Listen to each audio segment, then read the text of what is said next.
Hey everybody, it's the Kamookster, and today we're going to be watching some Am I the A-hole? Which is a series of questions asked by people that want to know if they're the a-hole. God damn.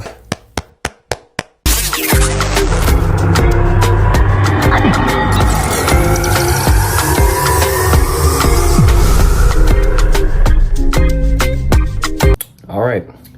Am I the a-hole for cutting off my surrogate after she repeatedly made me and my husband feel uncomfortable?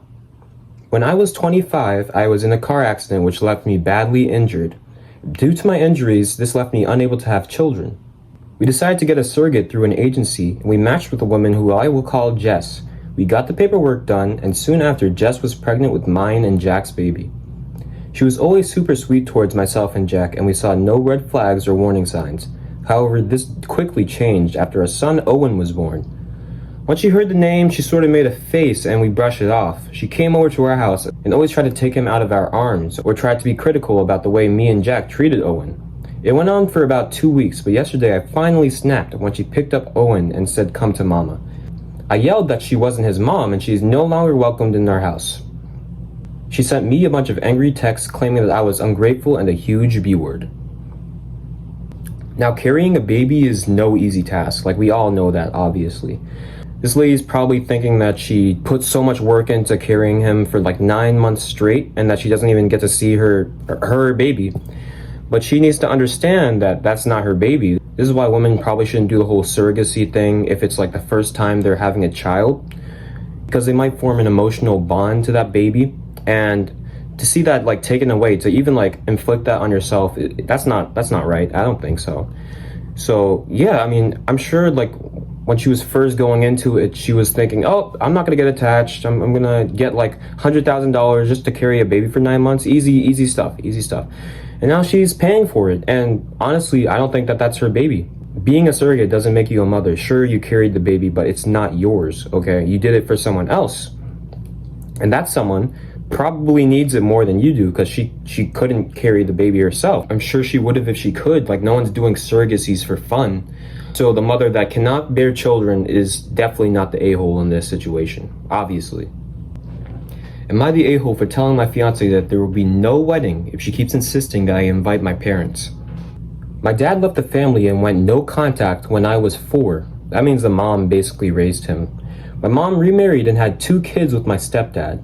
My stepdad never treated me poorly, but always made it clear that I was Dale, fake name, to him. He was not my dad.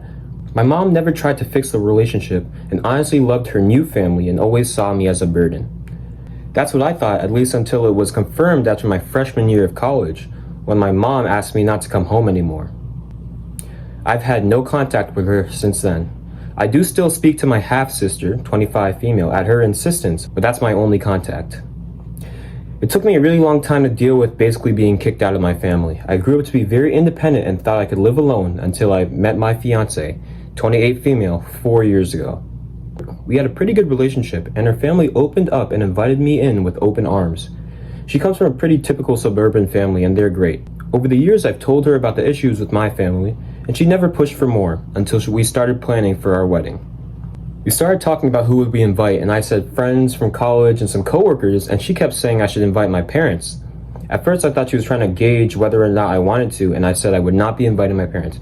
So far, pretty understandable from the lady. I mean, even if like you knew that your partner didn't like his or her parents, like, you can still ask. I mean, yeah, even if it's like blatantly obvious, like they hate each other, like asking, like maybe they could take this wedding as an opportunity to like get over their hate or whatever happened, any thing left between with them. So yeah, understandable so far. All right, so this guy says no, and she said okay, but brought it up again the next day. I calmly explained how much they hurt me, how growing up feeling like you were unwanted and then having to confirm it at 19 really stunted my mental health. And over the years, I've realized that it's their problem, and if they want to solve it, they can initiate it. But I'm in contact with my sister, and it's clear that they are happy on insisting that I do not exist. That's actually so sad. It sucks, but it's their problem, and they can't thrust it upon me. I thought it would have ended there, but she brought it up 2 more times, and that one was last night. We were about to start to save the dates, and she said, "Are you sure you don't want to invite your parents? I feel like I might just invite them on my side." And then I snapped. I told her that she should probably just throw the invitations away, because if you can't respect what I've been through, then I do not want to marry you. I went to our bedroom and fumed for a while. She came in and tried to talk to me, and I walked out, grabbed my keys, and left. I came back around 11 p.m., hanging out with friends, and slept on the couch. She left for work without a word to me, and I do not know where we stand. Am I the a-hole? As far as domestic life goes, like, I've never been in, like, a relationship where I'm living with the person. I'm 18. But I think that you probably shouldn't ever, like, leave, like, storm off in the car, because then the other partner starts getting ideas like, oh, what was he doing? Maybe he's out cheating on me, or whatever it is. Like, sure, you say you were hanging out with your friends or whatever you were doing, but she doesn't know that. So, you know, maybe she'll take that as her go ahead to do something, you know, and take revenge on you, you know what I'm saying? Even though that's not the case. I think that she's overstepping. I really do. I think that, like, the fact that she even said that she would invite them on her side, like, she doesn't even know these parents at all. She doesn't know who they are. She's never met them in her life.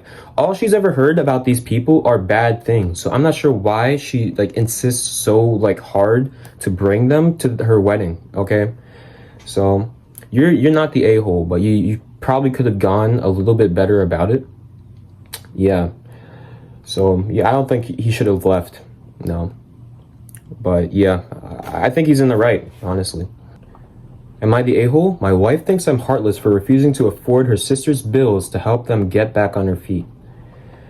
My wife thinks I'm heartless by refusing to send money to her sister each month. While we disagree on this topic, we still love each other and communicate effectively. I just do not know how to clearly communicate this to her. Her sister is under the impression that I'm a penny pincher who can afford to help them. While we can, it's not our responsibility. I don't think I need to read any more of this. Like, that's not your sister, okay? If your wife wants to help her sister, your wife can get a job and send money to her sister, okay? Like, you're not married to her sister, bro. That's all I can say. You're married to, you're not, that's your sister-in-law, sure, whatever it is, but, like, you're not married to her, so that's not your responsibility. Like you said, you're not the a-hole, you're just being financially responsible, okay? That's a grown woman. Am I the a-hole for asking my friend to pay back the loan I gave her after the agreed time?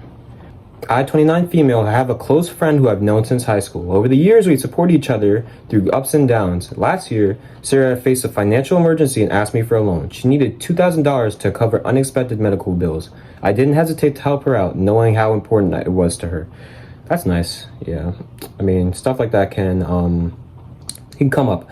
We agreed that she would repay me within 6 months. I was understanding about her situation, but didn't press her for the money until the agreed upon deadline was approaching. However, when the 6 months came up, I did not receive any payment or confirmation from Sarah. I reached out to her and she assured me that she was working on it, but facing some financial difficulties of her own. Dude, that's your friend, okay? I never give loan, like, I mean, no one's asking me for $2,000 loans, okay? I think that, like, loans of that magnitude, especially if it's, like, medical bills, like, okay, like, in the grant, relatively $2,000 isn't, like, a crazy amount of money, right? But it was for her medical bills, and you gave her 6 months. Like, she should have came up with the money, but, again, that is your friend. And I'm not sure, like, what the medical situation was, but you might have saved a life with that $2,000, and yeah, maybe she is struggling, you know? I mean, with, like, you guys are, like, 29, 30. I'm sure they're dealing with student loans and all sorts of things with the way this economy is going, the inflation, dude. Like, I know $2,000 doesn't, like, seem like a ton, but it's probably not a lot of money that she's left with at the end of the month to begin with. So, I don't know. After all her rent and light bills, electric bills, it whittles your paycheck down, like, really, really easy. So saving up $2,000 for, like, an emergency medical situation, I don't know. It might not be as easy as like that. So yeah, I think that you shouldn't have given her the loan in the first place. Yeah, honestly. Because you can't really press a friend like that to pay down a loan. Like, that's your friend, okay? You gave it to her, and that was a good thing. So you can't, like, pushing. Like, just give her time, okay? Even if it ends up being like next 2 years, okay? Unless you need the money as much as she did in that moment, like, just leave it alone, okay? Oh, and I don't think you're the a-hole. I think it's fair. You waited the 6 months, so you're not the a-hole, but give her some time, okay? My boyfriend wants a paternity test on our newborn daughter. Guys, get married. My longtime boyfriend of 7.5 years and I have had our newborn daughter almost 3 weeks ago, and he's asking for a paternity test. We met at work. I'm a nurse and he's a surgeon. Oh, that's cute. He is very dedicated to his job, so needless to say, he does work a lot. I'm currently not working, so I stay home a lot, and he supports us. Through our relationship, I've been very faithful to him. He, however, has had a few slip-ups through our 7.5 years, which I've forgiven him. He told his OR staff, he shouldn't have forgiven him, he told his OR staff that he asked for a paternity test, which upset me. He says they understand why I would be upset. His rationale is that he doesn't want to raise a child if he doesn't know it's 100% his. He doesn't want to find out later down the road that she's not his, like he sees in the movies. He just wants to be sure. Bro, he watches a little too much Maury show, okay? Like, come on, man. Then he goes on and says, I'm home all the time by myself, and he's never home, and he just doesn't know if I've been faithful. Which is definitely a slap in the face to me, because he's the one who's cheated and I never have. If he wants to pay for the paternity test, then I'm fine with that. But am I the a-hole for being upset that he's trying to rationalize it and make it out so that I'm the one who's unfaithful? No. First of all, like, make him pay for it. He's got that doctor money, and like, I don't see why you would pay for it in the first place. Like, it's him who wants the test, right? And second of all, like, if dude wants to test, get it tested. You got nothing to worry about if he didn't cheat, right? And guys, don't stay with the cheater. that's all. Yeah. Get tested, and when it comes out negative, rub it in his face. Okay, so that's the end of Am I the A-hole? It was a guy that time. All right, fine. Like and subscribe to ungay yourself. I gotta go make the thumbnail real quick.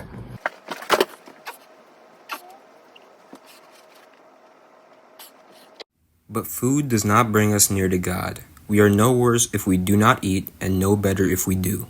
Be careful, however, that the exercise of your freedom does not become a stumbling block to the weak. 1 Corinthians chapter 8, verse 8 through 9.